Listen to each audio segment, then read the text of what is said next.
Vive la France! Je ne suis qu'un Français parmi les Français. De ce jour date une ère nouvelle. Cette victoire est celle des forces de la jeunesse. Soyons unis, soyons tolérants. C'est le message de la France, c'est l'histoire de la France. La justice et la jeunesse. Liberté, égalité, fraternité.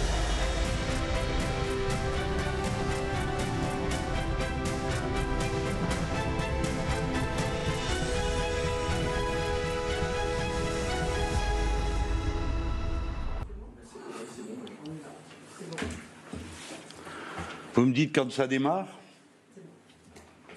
C'est bon. Quoi? Un bloc populaire qui affrontera demain ce bloc élitaire dont on peut voir aujourd'hui les caciques sur le plateau.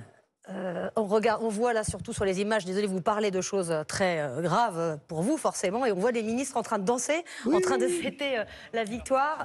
Richard Ferrand, c'est une belle victoire, mais enfin quand même moins importante qu'il y a 5 ans, 58,2%. Il y a 5 ans, c'était 66. Madame Dati, vous êtes élue du 7e arrondissement, donc vos leçons sur les territoires populaires. Attendez, Rachida Dati, s'il vous plaît, Rachida Dati. J'ai pas le droit d'être élue dans le 7e. Vous repasserez sur les leçons. D'accord, dites-moi. Vous repasserez. D'accord. Les inégalités sociales. Pourquoi je pourrais pas être élue dans le 7e, Madame Parce que Autain. vous êtes. Pourquoi? Mais là, je ne Non, mais j'aimerais bien.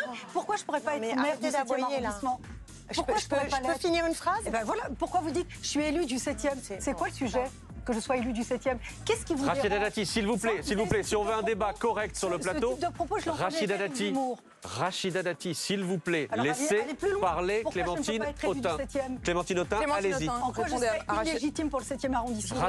Éric Dupond-Moretti, on vous a senti très ému. Je le suis, effectivement. D'abord, c'est un moment de grande joie. Mais il faut envisager, évidemment, cette victoire comme une victoire qui nous oblige. Nous précisons et nous nous excusons auprès de notre public. Je crois que sous le nom de Manuel Valls, il était écrit Parti Socialiste. Donc vous n'êtes plus depuis un petit moment déjà voilà, au Parti Socialiste. Alors excusez-nous pour cette erreur. Moi je vous le dis, Gabriel Attal, est-ce que c'est une main tendue? Non mais je vous ai pas demandé de décoder mes propos là. Je lui pose la question. C'est pas une traduction, je peux lui dire direct. Alors, Donc allez-y.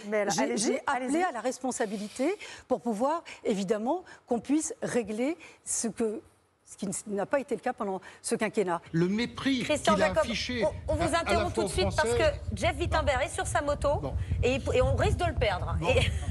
Et il suit Emmanuel Macron qui a quitté l'Élysée et qui se dirige, je pense, vers le Champ de Mars. Jeff Wittenberg. Emmanuel Macron, oui, qui se dirige vers le Champ de Mars, mais qui prend un chemin assez particulier là, puisque là, on traverse la rue de Varennes. On va, si vous connaissez un petit peu Paris, c'est pas vraiment le chemin direct pour aller de l'Élysée au Champ de Mars, mais voilà, ce qui est sûr, c'est que le président est devant nous, dans sa voiture. Il y a beaucoup plus de motos qu'il y a 15 jours et pour cause.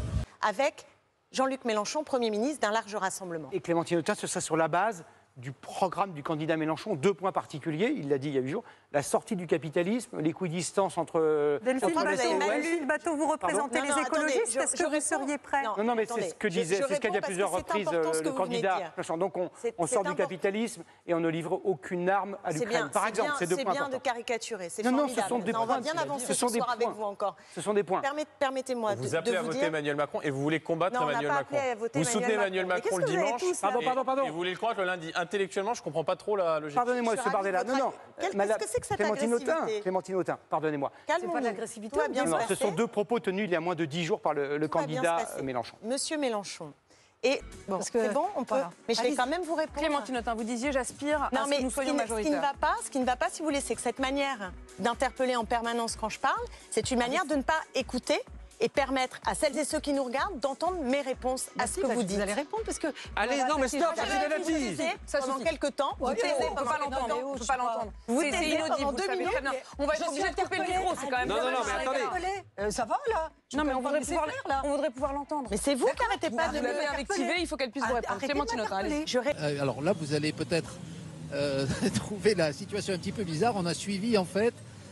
Voilà, la voiture que nous avons suivie et nous avons peut-être été leurrés, ça avait été le cas il y a 5 ans, n'était pas celle du président, mais celle du Premier ministre, visiblement, avant que le président se rende à Matignon. Et ça, je n'y crois pas beaucoup. Voilà. Donc, alors voilà, effectivement, on a eu une entrée à... Oui, non, ça valait pas le coup de Christian Jacob. Manuel Valls.